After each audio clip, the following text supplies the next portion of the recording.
On January 9, 2022, North Korea's internet suddenly disappears. Official government sites drop offline without any notice. Was it revenge for Kim's latest missile launches? Analysts believe it was a major cyber attack, perhaps from another nation. But the real story?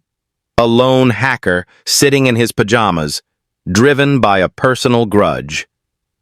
Why did he do it? And how far would he push back to make North Korea pay the price? The initial attack. A year earlier, an American cybersecurity researcher sat at his desk, scanning lines of code. He was known only by his handle, P4X. Late one January night in 2021, P4X received a message from another researcher offering a new hacking tool. Curious, he opened the file inside a locked-down virtual machine. At first, nothing obvious occurred, but within a day, Google published a startling blog post. North Korean actors were enticing Western security researchers with booby-trapped files. P4X examined the tool he'd been sent and felt his stomach drop. The file hid a backdoor, a covert entry for intruders. North Korean spies had tried to compromise him. P4X was stunned. Why would a nation-state single him out? He'd narrowly averted disaster by isolating the malware, but the attempt left him shaken. He soon learned he wasn't the only target. It was part of a broad campaign by North Korean operatives to steal hacking tools and vulnerability research from experts like him. In short, Pyongyang's hackers were hunting the hunters. He expected the U.S. government to intervene. After all, being targeted by foreign cyber spies felt like an attack on a private citizen. An FBI agent did contact P4X, but only to take his statement. There was no follow-up, no help securing his systems, no retaliation against the attackers. Weeks turned into months. Nothing happened. It felt as if no one was coming. P4X felt abandoned. There's really nobody on our side, he thought bitterly. He was a hacker exposed to a nation's spies, and no one would protect him. That's when a seed of resentment took root. North Korea had struck in secret and got away with it. P4X wasn't the forgiving sort. As months passed, that seed grew into a plan. If the authorities wouldn't avenge the breach, maybe he would. The idea seemed almost insane. A one-man counterstrike against the world's most isolated regime. But the more P4X turned it over, the more it seemed not just possible, but necessary. By the end of 2021, he had made up his mind. He would strike North Korea himself. But could one person really take down a country's internet without being caught? Planning revenge. P4X quietly begins collecting intelligence. For once, he's a hunter. His target. North Korea's tiny slice of the global internet. Few outsiders really know what North Korea's online setup looks like. What P4X finds astonishes him. The country's internet footprint is minuscule and brittle. A handful of networks, and only a few dozen websites serve the whole nation. It's a digital house of cards propped up by obsolete software and lax security. To an experienced attacker, it's riddled with open doors. Night after night, P4X scans North Korea's systems from afar. He probes servers, checks the doors and windows and the code. Before long, he discovers what he needs. Vulnerabilities, and many of them, they aren't even new problems. They're familiar bugs that North Korean sysadmins never bother to patch. Old versions of Apache and other software full of holes. An out-of-date Nginx web server flaw that crashes the system when fed a malformed header. To P4X, it's as if North Korea left its gates wide open. It's pretty surprising how easy it was to actually have an effect in there. He observes. The more he maps their network, the more sure he becomes. He can do this. He writes custom scripts to automate the attacks. If one person is going to hit a whole country, automation is essential.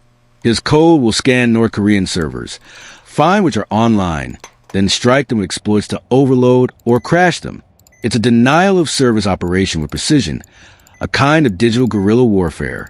Every line of code serves one purpose. Push North Korea off the global internet. He prepares in secrecy. He knows vigilantism is perilous. If caught, he could face severe legal consequences under hacking laws.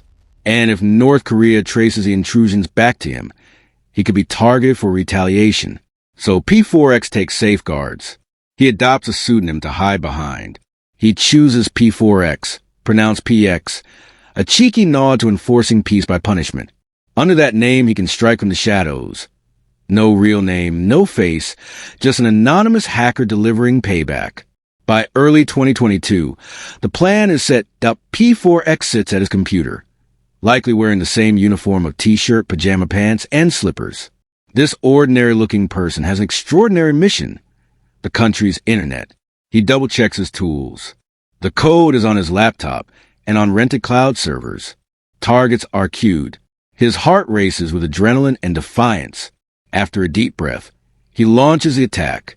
With a few keystrokes, the packets begin to flow. The code runs.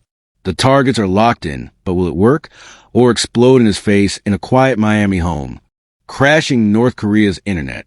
P4XS monitors flicker as torrents of data surge toward North Korea. At first, it feels anticlimactic. Just programs running, no flashes or immediate signs of success. He starts an alien movie on TV to kill time, nibbling spicy corn chips and doing his best to look casual. Every few minutes, he pauses a film and slips into his home office to check the attack status. Each check brings better news. One by one, North Korean servers stop responding.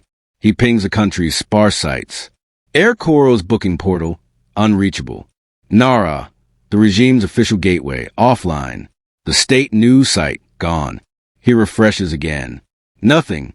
Site after site times out. Around the world, anyone trying to reach North Korea online sees error screens. Inside the closed state, officials suddenly find external email and web access severed. North Korea has been knocked off the net. Still, P4X doesn't celebrate. Is this for real? Could a single person actually pull this off? He consults an independent uptime monitor, Pingdom, which charts website availability. The graphs for North Korean domains spike with outages. A veteran cybersecurity researcher watching traffic records a huge, mysterious wave of attacks taking whole networks down. He's baffled and clueless about the source. P4X smiles. It's working and no one suspects him. Hour after hour, the assault continues. P4XS scripts mercilessly batter vulnerable servers until they collapse, then move on to the next. North Korea's few external links are saturated. Its routers lie crippled. What he's doing is essentially a denial of service campaign, executed with precision against the regime's weak points. By the time he finally quits for the night, almost every North Korean website is offline. A nation's online presence has been felled by a lone hacker at his keyboard. Before he goes to bed, P4X sits and takes in what he's accomplished. It's an odd blend of elation and disbelief. He's shown that even a tightly controlled regime can be wounded in cyberspace. North Korea's internet, assumed to be an iron wall, has been pierced with relative ease. The first night of his private cyber war is over, but he knows it was only the opening strike. Every site is down. The regime is in the dark. And now the real risk begins. What happens when the world notices and starts asking questions? Global confusion. Who did it? The next morning, word of North Korea's internet outage quietly spreads through analysts and intelligence circles. It's rare for an entire country to vanish from the web. Speculation explodes. Did U.S. Cyber Command or another state-backed hacking group act directly? The timing looks suspicious. North Korea had launched a flurry of missile test days earlier. Some whisper that this must be a punitive cyber strike by a world power, a secret message telling Pyongyang to stop its saber-rattling. The North Korean government remains predictably silent. There's no public admission anything is wrong. Inside the country, almost no ordinary citizen even notices. Most North Koreans don't have access to the global internet. Fewer than 1% ever reach beyond the domestic internet. The outages mainly hit the regime's external propaganda sites and international-facing email servers. So on Pyongyang streets, life goes on. Abroad, among the small circle of North Korea watchers, the blackout is big news. For days in a row, nearly all of the country's handful of websites are unreachable. Tech forums and Twitter light up. Is North Korea under cyber attack? When some sites briefly return, they soon crash again, as if someone is toying with the regime's link to the outside world, flipping it off and on. Yet no government claims responsibility. No one steps forward. That mystery deepens the intrigue. Was this a new form of covert pressure from the U.S. or South Korea? A retaliatory strike by hackers tied to an adversary state? The lack of answers makes it feel almost cinematic. Few suspect the truth. The person holding North Korea's internet hostage isn't a nation cyber army, but a lone hacker at home. P4X watches the global guessing game from behind his keyboard. He reads articles speculating about state-sponsored operations and chuckles. The world has no idea this is a personal vendetta unfolding in real time, and that confusion is part of what satisfies him. He doesn't want fame or credit. Not yet. At least, staying hidden keeps him safe. As long as the regime doesn't know who's hitting them, they can't retaliate. Still, the longer the mystery persists, the more questions bubble up. How long can one man keep this up? What if North Korea finds a way to strike back, digitally or even physically?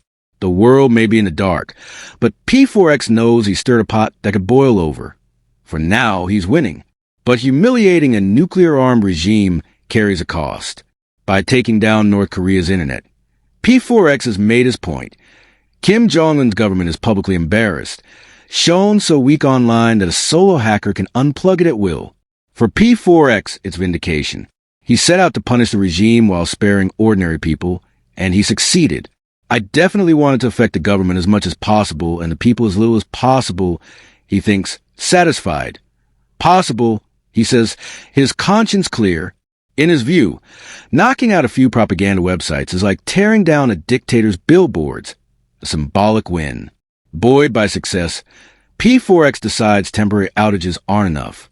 The more he mulls it over, the more he sees his solo operation could scale. If left unchecked, North Korea's hackers will keep targeting Western researchers. So P4X raises the stakes. He plans to move beyond denial of service attacks. Next up, breaching North Korean systems, digging for secrets, and leaking sensitive material to the world. If cutting their internet drew attention, imagine the effect of exposing their data.